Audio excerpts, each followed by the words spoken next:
Ang sabi ni Ombudsman Rimulya, ito raw si Tamba ang posibleng nasa likod ng pag-atras ng 4 na ex-marines. Talaga lang ha? Ombudsman Rimulya versus Tamba.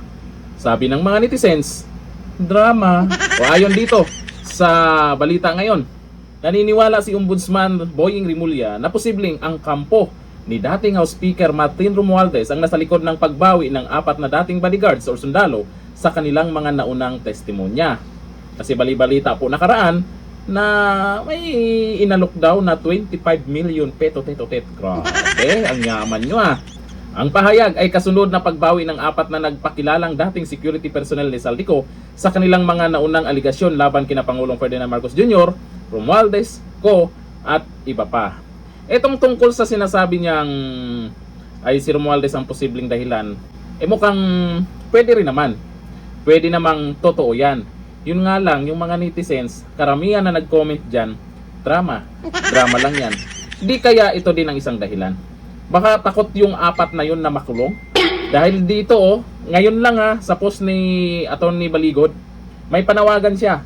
Mga kababayan, pwede ba ninyo kami samahan dito sa Las Piñas dahil mula alas 8:30 ng umaga hanggang ngayon ay hindi na process ng court ang pagpiyansa sa Brave 14. Naku po, Biyernes pa naman ngayon. Pag ikulong ngayong araw, naku, Lunes pa maasikaso yan. At gusto nilang ipakulong sila over the weekend na kung saan ay maraming masamang pwedeng mangyari sa kanila. Anyari dyan sa korte, alas 8 pa lang ng umaga nandyan na sila pero hindi na process hanggang 5 PM. 5 PM na po ito nagpost si Atty. Baligod. At alam naman natin na yung mga nagsasabi ng katotohanan, yung mga binubulgar yung mga buhaya dyan, yan yung mga nakakasuhan at nakukulong. Pero yung mga itinuturo na pumaldo di umano sa maanumalyang flood control project, asa na? Sana naman itong si Ombudsman Rimulya, seryoso siya dito sa mga sinasabi niya tungkol kay Tamba. Para naman makita natin na may mapanagot talaga. Pero wala Ito yung mga komento ng mga tao Sabi ni Unet de la Peña, puro drama.